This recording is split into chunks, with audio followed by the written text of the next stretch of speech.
இந்த வீடியோல நீங்க பார்த்துட்டு இருக்க இந்த கொடூரமான இந்த கொலை சம்பவம்ங்கிறது ஹைதராபாத்ல ஆகஸ்ட் 4ஆம் தேதி சைதாபாத்ங்கிற பகுதியில இருக்க சிங்கரேணி அப்படிங்கிற ஒரு காலனியில நடந்த ஒரு கொடூரமான கொலை சம்பவம்.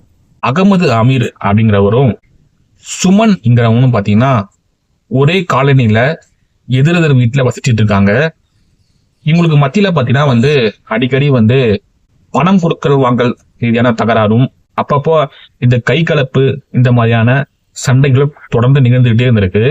ஒரு நாள் அகமது அமீர் தன்னோட மகனை மதராசியில கொண்டு போய் விட்டுட்டு பட்டப்பகல்ல எல்லாரும் நடமாடிட்டு இருக்க நேரத்துல சிங்கரோனி காலனிக்குள்ள நுழைஞ்சிருக்காரு. வழக்கம் போல சுமனுக்கும் அகமது அமீருக்கும் பாத்தீங்கன்னா இந்த கைகல்ப்பு தகராறுங்கிறது நடந்திருக்கு.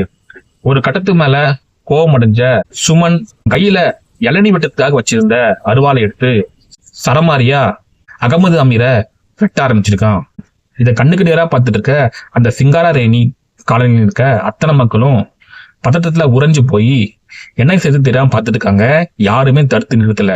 அதுக்கப்புறம் சைதாபாத் காவலர்கள் அந்த நபரை மீட்டு ஹாஸ்பிட்டலுக்கு கொண்டு போயிருக்காங்க. போற வழியிலே அகமது அமீர் இறந்தும் போயிருக்காரு. நம்ம சவுத் இந்தியால கூட இந்த அளவுக்கு இந்த போதை கலாச்சாரம் கிடையாது. ஆனா இந்த நார்த் சைட்லாம் போனீங்கன்னா கஞ்சா, பான், இந்த மாதிரி விஷயங்கள் ரொம்ப சர்வசாதாரணமாக கிடைக்கும். அதனால அந்த கஞ்சாவையும் அந்த போதைப் பொருளையும் உட்கொண்டுட்டு இந்த மாதிரியான கொடூரமான ஒரு கொலைவெறியில சுத்திட்டு இருக்கானுங்க. கண்டிப்பா சென்ட்ரல் கவர்மெண்ட் இதுக்கு ஒரு ஆக்ஷன் எடுக்கணும். இந்தியா முழுக்க எல்லா இடத்துலயும் பாத்தீங்கன்னா இந்த கஞ்சா மாதிரியான விஷயங்களை மொத்தமா ஒழிக்கணும்.